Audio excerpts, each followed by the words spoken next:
Bienvenue sur France 3 Côte d'Azur pour ce journal du samedi 12 novembre. À la une ce soir, cette mobilisation impressionnante des opposants à la LGV dans le Var, alors que la concertation publique se poursuit sur le tracé de la ligne à grande vitesse.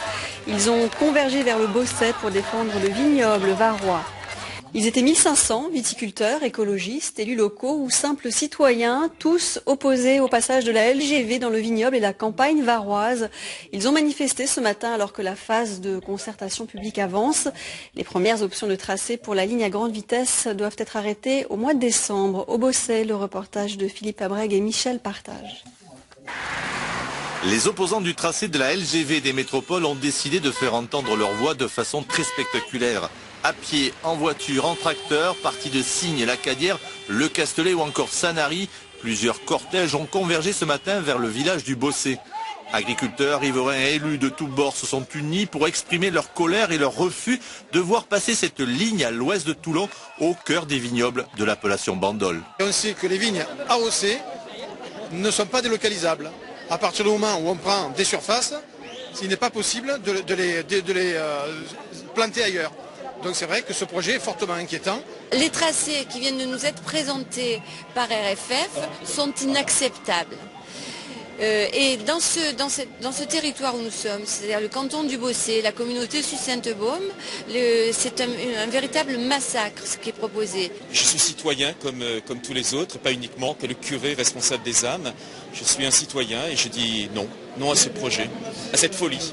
Plus de 2000 personnes se sont ensuite rassemblées sur la place de la mairie du Bosset pour écouter les discours des intervenants. Aujourd'hui, ce sont les riverains de l'Ouest Toulon qui s'inquiètent de l'impact du tracé de la LGV. Mais à l'Est, la mobilisation est aussi forte du côté des horticulteurs et des producteurs de figues de Soliès. Lorsque un élu tout-puissant, qui est le maire de Toulon, demande une gare à Toulon-Centre, il faut bien entendu rentrer dans Toulon, mais il faut aussi en sortir. Et donc les impacts qu'on a aujourd'hui sur Toulon-Ouest, on a exactement les mêmes sur Toulon-Est. Et l'intérêt de cette manifestation aujourd'hui, c'est de montrer une solidarité totale entre les habitants de Toulon-Est et de Toulon-Ouest. L'emprise d'1 kilomètre de large du tracé des métropoles devrait être annoncée par Réseau Ferré de France le 22 décembre prochain.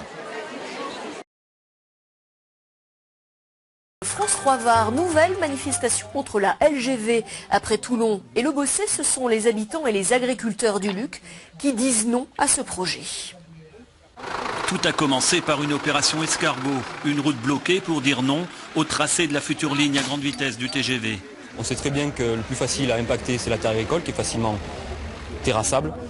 Donc 1700 hectares sur l'ensemble du département qui est déjà fortement amputé par la pression foncière et la pression d'urbanisation, c'est inacceptable. Pour se faire entendre au plus haut niveau, les jeunes agriculteurs ont prolongé leur promenade toute pacifique au cœur d'une réunion de travail sur la LGV. On va participer à la réunion. Messieurs, dames, bonjour.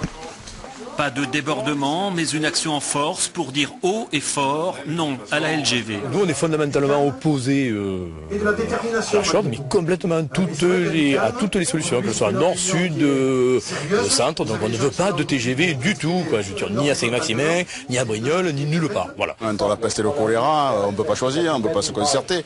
Je veux dire, il y a trop d'impact sur l'agriculture varoise. Donc voilà, on attend un rendez-vous avec le ministre depuis un mois.